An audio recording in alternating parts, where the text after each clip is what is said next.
What's going on, everybody? I am Tiffany. Empower, impact, and ignite. That is what I'm all about. I was actually about to go live and had a couple conversations that kind of confirmed what we about to cut up about a little bit. And I was just thinking, what's going on? I was thinking when I did the firstborn challenge and how y'all doing? I hope y'all had a great day. I'm just so grateful. Y'all know it's Thursday, so I look for ways and reasons to just thank God. And I was just thinking about looking at those pictures and looking at my son. He's 13, and 13 years ago, the reason why I say I was running from the call, because a lot of people haven't answered the call. A lot of people don't even know what God is purpose them to do. They don't even know why they really here in existence. And 13 years ago, when I was pregnant with my son, I was 19. And I was working 2 jobs. I was working at What's Going On, Cousin? I was working at Walmart, and I was working at KFC. I was working 2 jobs, y'all. Mind you, I was able to do hair since 12 years old, and I'm talking on the record getting paid. 2 years prior to that, I was practicing, developing my skills, pretty much just going from what I know. My mom and my aunt could already braid, but for the most part, I just took it upon myself to take what I knew, and if I had any questions, I knew I could ask my aunt for the most part, and she would answer. She would pretty much be like a coach. That's why, it's important to have, those relationships with your family. Appreciate when they pour into you. Yes, thank you, cousin. Thank you, cousin. And it's like I've always been a hard worker. Never mind working. I've worked Urban League, just different things, but I really never knew what it was to, have a call or a purpose or anything. Just fortunately enough, I was able to tap into a gift, one of my many gifts. But I just want to share with somebody that may be running. I'm gonna let you know I was a runner. I ran. I did not want to do hair. I felt like I didn't want to deal with the headache of trying to prove what I'm worth. Family members, if I'm saying I'm braiding or, I want to charge this, and then they like, no, well, if you charging me $100, I might as well get the Africans $200. And then after the Africans pull out their hair or whatever, who do they end up coming back to? It would be me. So it got to a point where I'm not going to argue, this is the price, this is where I'm at. And then in developing that, now before the Dynamic brand, before Tiffany Styles or any of that, it just makes me think about how the opportunity came. I already had Quaison, and then I had an opportunity to be a shampoo assistant. One of my older cousins was telling her hairstylist that, hey, I got a little cousin that can braid and she don't mind assistant. I never mind assistant. I never mind working. I didn't have to be the whole star of the show. It didn't have to be my client. I don't mind prepping, didn't mind rolling, didn't mind learning, didn't mind being taught. And that's so it's like an epiphany in a sense, because everything that I did not mind doing, now I'm not only able to do it, whether I'm doing it for my clients that are more than willing to pay me for it. I'm basically leading in that aspect, being the one that is doing the teaching, giving the coaching, giving the instructions, but still going out getting the information. But it's because now I'm understanding more of the call. And when you understand that your gift, your call is not totally all about you, it's bigger than you. It's bigger than you. And what's so amazing about God is that the blessings from the Lord make it rich and it adds no sorrow. When you begin to do what you call to do, and to whom much is given, much is required. So that means, you might got to study some late nights. You might got to be in some meetings a little more than you want to. You might got to be more intentional about organizing your schedule. You might got to say no to this so that way you can be there for that, which is what you're called to do. But I ran. And I would have nightmares while I was carrying my child, like, who gonna watch my child? I didn't even know what an entrepreneur was 13 years ago.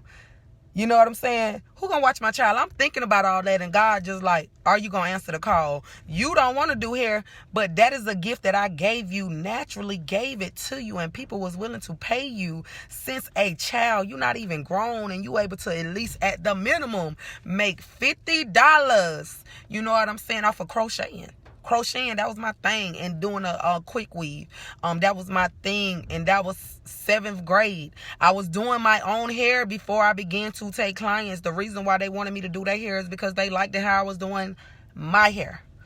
And I'm like, yo, think about how many people gotta work about, if you making $8 an hour, at least, what's 8 times, about 5 or 6 hours before you can even say you got 50. They don't even include the taxes that's coming out on the front end if you working for somebody else. So I'm like, whoa, this is serious. You know, this is serious. It is important not to run from the call. And I'm just talking about on the hair note. This ain't even got nothing to do with the ministry side. When God began to reveal to me, like, hey, my barbers and my stylists, those are my evangelists that I have in place in the community. Come on, catch that. And I remember he gave that to me a few years ago. You know, like, people being tired of, you know, going to church or being church hurt or whatever. You know, we do the jokes about, you know, shop hopping and different things like that. But it's a value that is added. Even this year when they were saying, okay, hairstylists, barbers, y'all ain't essential. The devil was a lie the whole time. We been essential. You know what I'm saying? But you got to get to the point where you stop running from the call. Whatever business you have, we got to be about our Father's business. You know what I'm saying? Be intentional about how we serve people. You know what I'm saying? Give grace, you know what I'm saying, to your leaders. But leaders, be intentional about how you lead these people. Answer the call. Whatever area God has called you to, you work it. You be intentional. But don't be afraid to grow. Do not be stuck in that area, because even in the word of God, as God was, the Pharisees, you know, they be want to hinder the children. But Jesus says, suffer not the little children. At an early age, you technically should already be done tapped into what it is you being called to do. You should not be waiting until 50 years old, like, okay, I'm still searching, trying to figure out why am I here. The devil is a liar. Do not run from the call. You're doing yourself a disservice. If I would not have tapped into just shampooing, being able to get my braider's license from that opportunity, and I did, you know, I did go to signed up for a hair school here in the community, but by this time I'm already a single mom. I really don't have time to play the games that most people that are coming out of high school, they going into school, they playing. I already had bills. I was already out on my own. So God made a way, made provision to where I could learn and earn. I could learn and earn, and honey, I learned and earned. And if I could honestly go back, if I would have even had the level of understanding that I got now, I had so much substance around me, man, I would have made it my business to not just be focusing on trying to knock out my client to get to the club. You know what I'm saying? I would have been trying to really glean more and more and more. That's the way that mentorship, that tutorage come in. Because a lot of people don't, honestly, the privilege that I've had to be wrapped under somebody's wings, most of them, they don't have time because people don't want to learn. People think they know it all, you know, and at the end of the day, none of us know it all.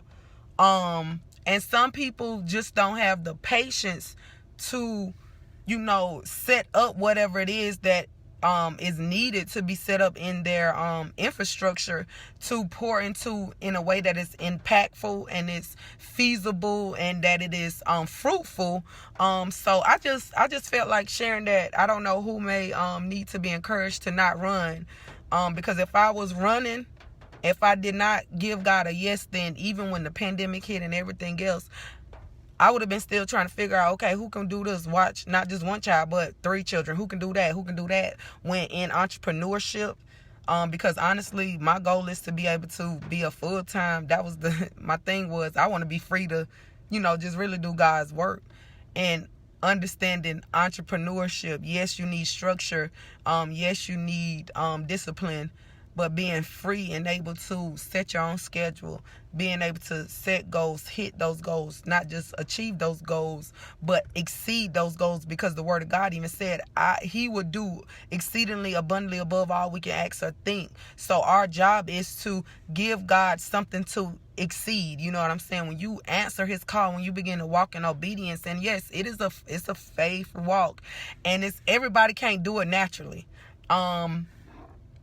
And even in my running, certain things I can just do naturally. Like, everybody could just not naturally be an entrepreneur, because it takes faith, it takes belief, and it takes an open mind to begin to learn things a new way, because even entrepreneurs sometimes can begin to think, okay, this the way, this worked the last time. But see, this year it allowed a lot of us to be even more innovative and, think of things in a different way, look at it in a different perspective.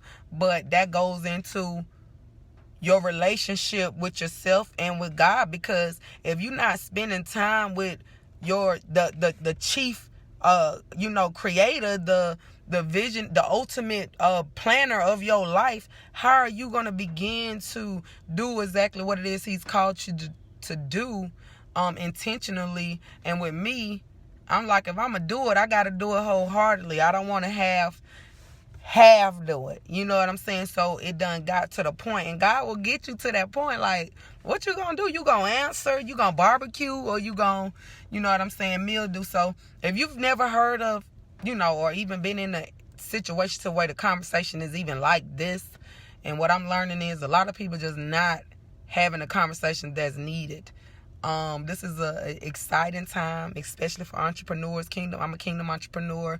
If you are self-employed, if you feel like God is calling you to do something that may be out the box for you, because a lot of us have our certain backgrounds that we grew up in. What's up? Appreciate y'all coming in. If you catch it on the replay, hit replay. But like, when you thinking background and traditional, then it's like you can have roadblocks that can stop you from thinking, okay, well, I'm just, this. I'm just a cook, or I'm just a barber, or I'm just a braider, or I'm just this. And especially when you're around people that only see you as just that. And it made me think about this part in the Word of God when they didn't see Jesus as the Messiah, or as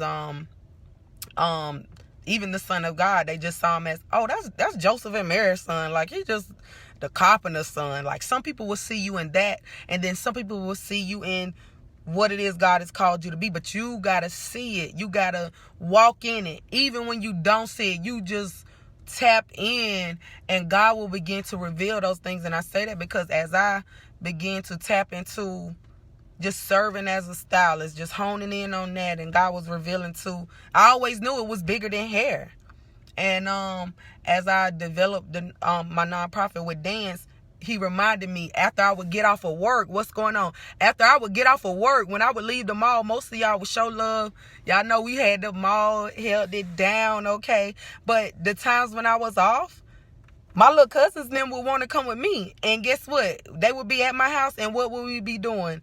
We would be dancing or doing fashion shows in my living room. So it's like everything that I'm doing is what I was already doing. Even when I was a child, when I wasn't doing a client, one of my classmates' hair, when we was in the neighborhood, what we was doing? We was stepping, we was having fun, we was playing hide and go seek, and being children, whether it was fighting, doing good, doing bad, trying to beat your parents home, go back in the house before your parents get there, just different things. And it's like, we got to think about what was it that I was doing? Where did I find joy? Because your purpose, your passions, they come together, and that is how you can create a profitable, not just business, but a fruitful ministry. Do things that you love to do. People are dreading going to work, whether you're working from home. If you dragging the sign in and all that, ask yourself, is this what I'm called to do? Are you running from your call? Are you running from your call? Because God he equips those that he called. And many are called, few are chosen. I've gotten to a point, and this is just getting to a point. And what's so crazy, like 3 years ago, I had somebody ask me a question. They was like, who you think it is, about this particular situation? And my spirit was like, I'm the one. I'm the chosen one. But I was like, I might not really be the one. But this year, nah, I'm chosen. It's certain things you're chosen to do. It doesn't matter. Come hell or high water, it's like you do that. You can do it with your eyes closed, but you still got to answer the call. If God chose you, then the least you can do is give him a yes and walk in it. Because it will be a blessing to your life, your community, your family, to the kingdom. Why would you sit down on the gifts? Why would you sit down on God and basically you telling God he don't know what he doing? He don't know, but we are handpicked by God to do what it is that we're called to do. Don't let nobody discourage you. Don't let you discourage you. So when I show up, y'all, I'm telling you, it's to empower, impact, and ignite you. I'm just trying to light somebody up because I know what it feels like to not believe in yourself, not really believe that you qualified for the call. I'm telling you, and that is the most dreadfulest. That's horrible. That's like being in prison. But just answer the call that is on your life. If you don't know or you don't have an understanding, begin to pray and ask God to give you understanding about what it is that he just wants you to do. And he can change things just like that. God can change things just like that. He can drop revelation and give you understanding just like that. So that's all, for now. I don't want to, bore y'all. Make sure y'all download that iHeart Radio app and search WDRB Media Radio, because we're going to begin to have some conversations. I'm super excited about what God is about to do in the earth realm for his people. I'm super excited. And it's happening in the spiritual realm, but it's going to manifest in the earth realm. So time out for running. Don't be afraid. Walk in it. Y'all be blessed. Find something. If you haven't gave God no glory and no thanks today, find something to give God some thanks. I'm your girl, Tiffany, of course. Blessings to each and every one of you. If there's anything I can do to serve you, help you get done what it is you're trying to do, y'all already know. One call, that's all. One call, that's all. Blessings. I'm out. Peace.